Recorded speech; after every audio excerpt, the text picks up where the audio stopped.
right, Timbo, stats deep dive. First up, your boy, Jamayne Isaako. Talk to me. Yeah, very, very happy about, obviously, the Isaako play last week. Hopefully you can sustain it. Probably more of a question than a stat deep dive and one I wanted to throw to you, but it's just the return of Herbie Farnworth inside him. He's obviously a very popular buy this week, Isaako, and I do think it's probably now or never because he's going to rise close to another 100K this week, Isaako. There's a reason that he only scored 3 tries in his opening 5 or 6 games or whatever and was down on sort of last year, and it's because he had glue hands Farnworth inside him. So what do you make of that? He's formed a really good combination of Isaako recently with Jake Averillo. Yep. But when Averillo and Herbie played together in the centres early in the year, Herbie was on the right with Isaako and Averillo was on the left. We know that Herbie played left last year at the Broncos. Do you reckon Herbie... I know it's a bit of a lottery, but do you reckon he comes back and shifts to the left again? Because they've got a great combo on the right now, Averillo and Isaako. It is a complete and utter lottery, but if I was picking it, I personally would play Herbie on the left. I would have played Herbie on the left from day one, though. I don't know. We'll have to see what Wayne does. But yeah, I would play Herbie on the left. I really hope Wayne plays him on the right, though, because I can't watch Isaako do what he's doing knowing he's in your team. Like, granted last week that I think almost all 3 of the tries from memory, might have been 2 of the 3, came off like Cody Nicarima cut-out balls. Yep. So it would have been cutting out Herbie. But when you've got a strike centre like Herbie inside that side, you just subconsciously, they just play short a lot. Yeah. It is a concern, though, as an owner, that if Herbie comes back inside him, it's going to starve him of quality ball, I think. I also think as well, like, Christ, Val Holmes made some awful decisions in defence in that game. Like, he just... Yeah, it was wild. All right, let's move to Dom Young, mate. Made a return for the Roosters over the last few weeks after that disaster a couple of months ago. I'm still not overly keen on this, but convince me. So obviously had that negative 15-point game against the Doggies, an absolute write-off. He has bottomed out at 549K. If you take that game out of his scoring this season... across, I think it's 5 games, he's averaging 80.4 points. He did have a 150 in there, which has elevated it, but his only poor score this season was a 30. That was against Penrith, so, we put a line through those games anyway. Outside of the Dogs game, again, where he played a handful of minutes, he's averaging 5.6 tackle busts per game with really good, I think they play round 13 and round 16, the 2 first major bye rounds, the Roosters. Like, my concern, Roo, is much like with Isaako and a glue hands inside him, it's having glue hands Joey Manu inside him at centre. Yep. But even with Manu there, he's been scoring tries, he's been getting line breaks, he's been getting opportunities. He looks pretty hard to pass up. Like, I'm on the fence with him at the moment. Why are you not keen? Like, the numbers are hard to ignore. Yeah, completely fair. I'm not totally convinced the Roosters are the all-star side just yet. For one, I don't like him outside Joey Manu. That just shits me to no end. I don't know. I won't hold it against anyone for doing it, and it could turn out to be the right move. My vibe has just always been, like, even last year, mate, like Dom Young, I think he averaged 60 points last year. He scored 25 fucking tries. Like, I don't know. And in games that he doesn't score tries, my experiences and my thoughts on him have always been that he can go pretty fucking low. I've never been overly keen on Dom Young as a Supercoach player. I won't hold it against anyone that does. I think his bye schedule is pretty good, isn't it? Yeah. So plays 13 and 16. It's really good. And then so they play the Warriors this week, tougher, but Warriors have been poor, to be fair. Sharks next week, tough at Suncorp. Then he goes Raiders, Cowboys, round 14 bye, Eels, Bulldogs, Tigers, Dragons. It is a really good draw after that. Like, I tend to agree with a lot of your sentiments about him and, his flaw and all that, but he's basing the outside of the Doggies game around about 30 this year, plus those 5.6 tackle busts per game. That gets him to 40 plus before any attack. My only other thing is, mate, that especially during that origin period with those good matchups, Joey Manu will go to fullback and he will see even less fucking ball. If Teddy plays back for the Blues. Yeah, true. Yeah. But, who will they lose to origin? They'll lose Angus, Lindsay Collins. Is that it? Yeah, I think so. Give or take Teddy if he plays on. Give or take Teddy, yeah. And they their depth their forward depth is ridiculous, especially. So it's not going to change that much. Yeah. I'm not overly keen on Dom Young, but I can understand people doing it, especially with the bye schedule. Dylan Edwards, mate, I just wish he'd stop. I'm done. Surely with Cleary returning this week, it starts to slow down, right? And that's the point I wanted to make, mate. It's to round him. Averaging 93.3 for the season, a popular trade in this week for Ryan Papenhuyzen in particular. Scored 89 plus in 6 of his 8 games this season. I'm not keen on him at all, and he doesn't interest me because of Cleary back. Congratulations to owners who have had him with Cleary out, but early in the season, 3 games with Nathan Cleary, he had scores of 40, 116 and 56. So the 116 obviously good, but the other 2 very below par for an elite fullback. He did score well, 90-odd against the Cowboys with Cleary last week. Even then, that was Cleary's first game back from injury and didn't have a major role. 95 he scored. Look, all good and well if he's 750K, maybe even 800, but at 927K with Nathan Cleary back, I'm not that keen on him. I think there's better options. Oh, I'm sorry. There is not a fucking universe where I'm buying Dylan Edwards for 930K. No. That's outrageous. All right, if you've done it, if you've been on that train the last few weeks, full credit to you, congratulations. But I think you're mad to be buying him this week. Gagai, are we talking of the Jacob or the Dane variety? The Dane variety. Cat just got upset. So many jabs. Big Jagai guy. Big Jagai guy. Big Jagai girl. So Dane Gagai, last week, he had... What are you smirking at? She's got the moves like Jagai. 2 weeks in a row. New content, Oh, mate. did I do that last week? Ah, shit. Bugger. Too late now. I'm not even commenting. Keep it moving. We spoke last week about Dane Gagai, just having a look at him with the goal-kicking duties.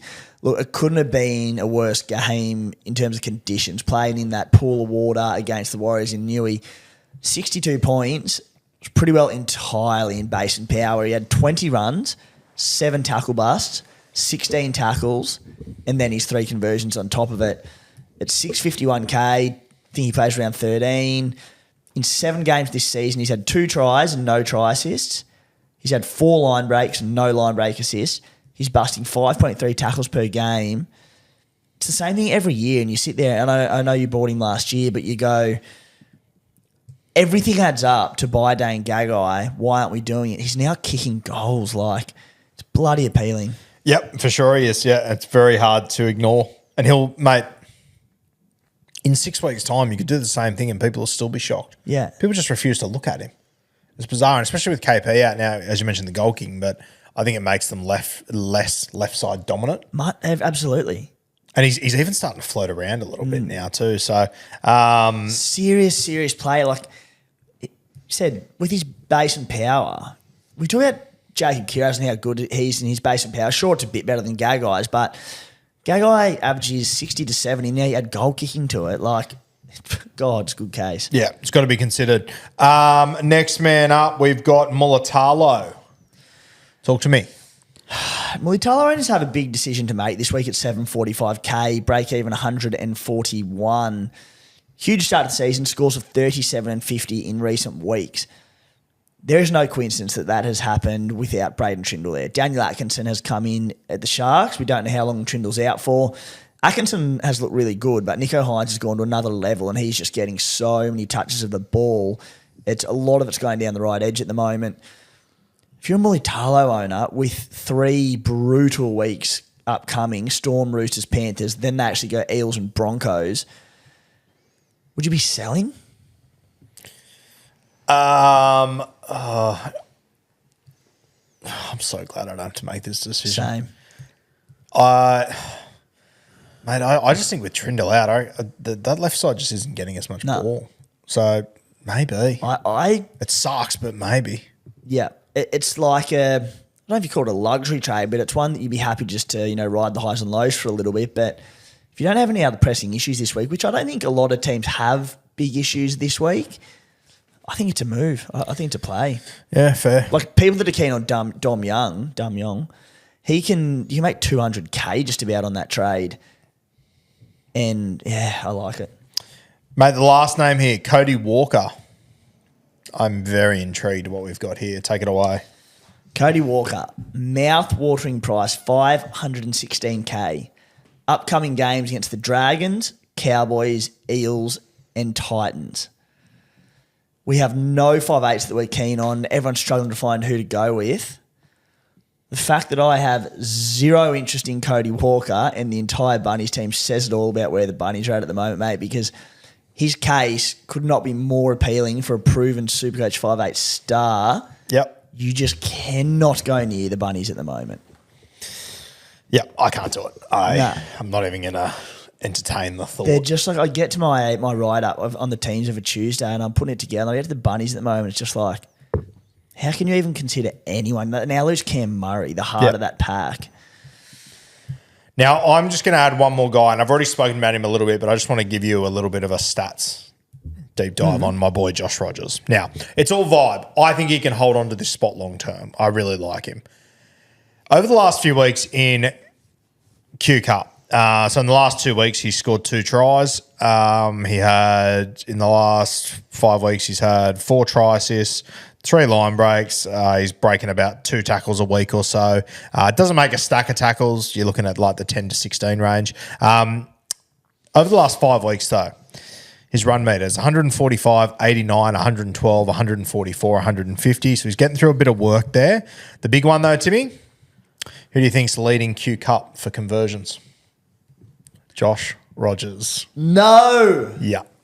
So he's kicked 30 goals in 7 weeks. So you're looking at about 4 goals a week. I don't have the actual, like, his percentages, but he must be kicking pretty fucking well, I would assume. I reckon there is every chance Josh Rogers comes in, holds his spot and kicks goals for the Brisbane Broncos, playing 5'8 there. I think he could be a very nice potential downgrade. If we get some sort of nod that he's going to hold it over Jock Madden, which is still a big ask. Jock Madden's a good footballer, as you pointed out. He could be a very interesting guy. He could. Despite not knowing anything about him, I was really impressed with Jock Madden when Reynolds was out, and I thought he did a great job, and I would be very surprised if Madden doesn't come straight back into this team. But as I said, I haven't seen a lot about Rogers. Even the goal kicking, you know, knowing that Adam Reynolds is out long term and Josh Rogers may or may not win this spot, but I think it'd be brave not to get the goal kicking into Reece Walsh, who also hits them well, to be fair. Can you see, do you think Rogers will kick this week? I don't know. I'm just throwing it out there that there's the potential for him to goal kick 100%. So, keep an eye on that situation. We'll be watching very closely to see who takes the tee this week. Trying to find he's kicking at 81%. It's very good, but if it was like 85, 90, I'd be like, oh dear. Yeah. Oh shit. Interesting to see what happens. And, once again, it's a long shot. There's no doubt about it. But yeah, one to watch there. Got a really nice little running game, Josh Rogers. So I think he could suit this team really well. So one to keep an eye on. I'm sure we'll talk about it more over the next few weeks, unless Jock Madden comes in, and then I will bury it and never bring it up ever again. Goal kicking conversion rate. Pretty old. He's been playing Q Cup since 2018. What must be mid-20s, is he? Yeah, I think so. Conversion rate, goal kicking. So how many has he hit? I don't know how many goals he's at. Okay, plenty. 81% this year, 85.96 last year. Mate, he's 27 years old. 27, 74% the year before, 70% the year before that. Yeah, dude can kick. Josh Rogers was born in... I don't want to know. Gold Coast. Oh, I thought you were going to say the year. WA boy. No, he was born in 96. Oh, okay. That's fine. Yeah, he's played 94. He's played 94 games up there in the Q Cup for a few sides. 94 games. He scored 41 tries. Goal kicking at a high click. One to keep an eye on. I hope he comes in, kills it, and doesn't goal kick. Maybe. Anyway, a good little watch over the next few weeks.